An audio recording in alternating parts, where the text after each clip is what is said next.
Hello, my name is Dr. Scott Johnson, and this is my presentation entitled Population Control, Pandemics, H5N1, Biological Warfare, and Colloidal Silver, What to Expect and How to Prepare. And if you're familiar with any of my other videos online, this is a condensed, updated version of the avian flu 16-part presentation I have up on YouTube. So there's some information in this particular slideshow that's updated and very, very vital as well. First thing we're going to be talking about relates to population control, and the Georgia Guidestones is the first subject. On one of the highest hilltops in Elbert County, Georgia, stands a huge granite monument. Engraved in 8 different languages on 4 giant stones are 10 guides or commandments. Though relatively unknown to most people, these guide stones are an important link to the occult hierarchy that seeks to dominate the world in which we live. Here's a cutaway from one of the commandments on the Georgia Guidestones, which says, "Be not a cancer on the earth. Leave room for nature, leave room for nature." The first commandment of the Georgia Guidestones is to maintain humanity under 500 million in perpetual balance with nature. You notice that nature is always the excuse. Mother Earth, Mother Gaia is always the excuse in order to keep the population at very, very low levels. This is an actual cutaway in the slide presentation of that commandment.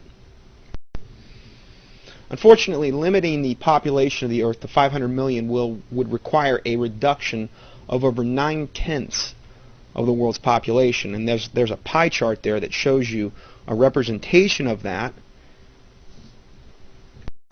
So 9/10 of the population, that's quite a bit. But not to be outdone, Ted Turner, the CNN Time Warner mogul, would like to get rid of an even larger chunk of humanity.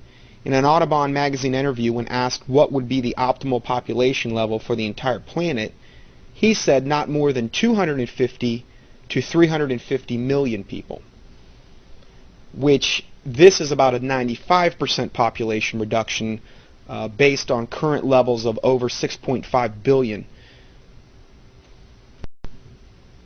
Speaking about population reduction, globalist Bertrand Russell says, perhaps bacteriological war may prove more effective.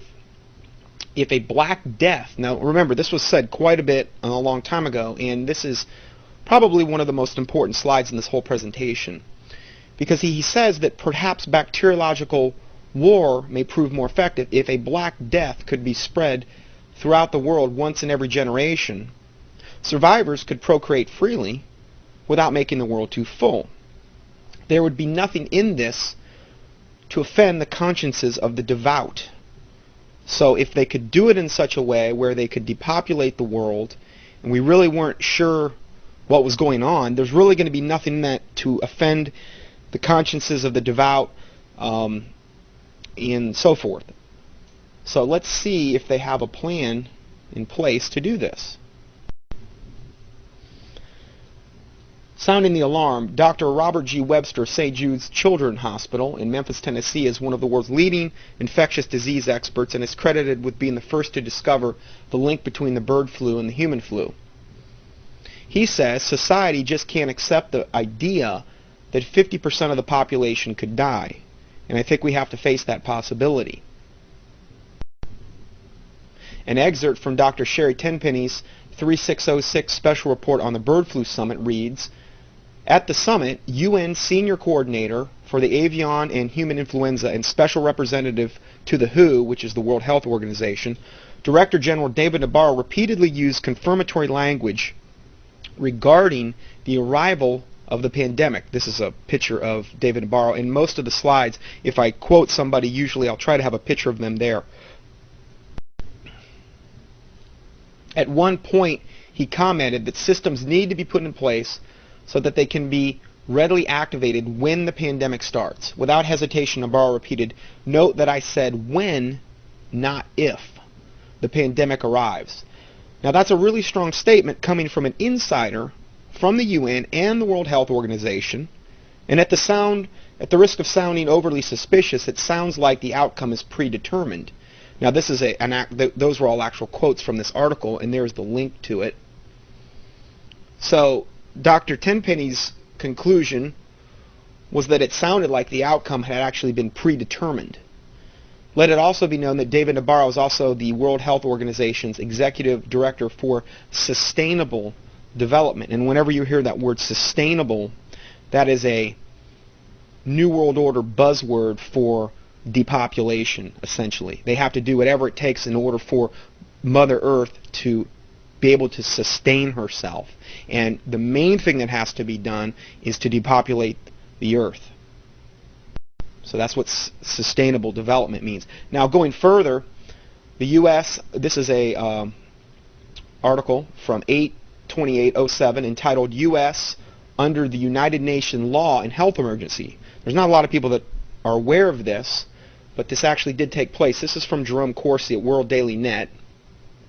The Security and Prosperity Partnership, or SPP, of North America Summit in Canada released a plan called the North American Plan for Avian and Pandemic Influenza that establishes United Nations law along with regulations by the World Trade Organization and World Health Organization as supreme over U.S. law during a pandemic, and sets the stage for militarizing the management of continental health emergencies. So if we have a pandemic in America, we are under UN law and World Health Organization, World Trade Organization law. World Daily Net could find no evidence the Bush administration presented the Influenza Partnership Plan to Congress for oversight or approval. Now you can read this whole plan. There's the link to it right there, and there's the source article as well. 2 Timothy 1:7 says, "For God hath not given us the spirit of fear, but of power and of love and of sound mind." Psalm 18:2 says, "The Lord is my rock and my fortress and my deliverer, my God, my strength in whom I will trust." So I try to always bring people back to the scriptures, because looking at this types of information, it can become very overwhelming very quickly. This next article is entitled Project BioShield, Medical Martial Law and Forced Vaccinations. This is a picture of President Bush signing Project BioShield on July 21st, 2004. He signed the $5.6 billion Project BioShield into law. Under Project BioShield, the government can impose mandatory vaccinations on Americans while simultaneously declaring martial law based on any emergency, real or imagined. So as far as implementing UN law, World Health Organization law, mandatory vaccinations, martial law, you can see we've already just looked at two pieces of legislation that could make all that happen in the event of particularly a pandemic or a mass health crisis. This was an article entitled "Northcom Prepares for Possible Pandemic." U.S. Department of Defense announcement: U.S. Northern Command recently hosted representatives from more than 40 international, federal, and state agencies for an exercise designed to determine what governmental actions, including military support, would be necessary in the event of an influenza pandemic in the United States. This was all the way back in January of '06. The infrastructure for incarcerating Americans in the U.S. has already been set up through the governmental actions relating to Operation Cable Splicer, Operation Garden Plot, Rex 84, Field Manual 3-19.40, and Army Regulation 210-35. Now, if you want to know more about those, you can watch my presentation on the avian flu, where I get into those a little bit more in depth. U.S. Representative Ron Paul said, "When we give the government the power to make medical decisions for us, we in essence accept that the state owns our bodies."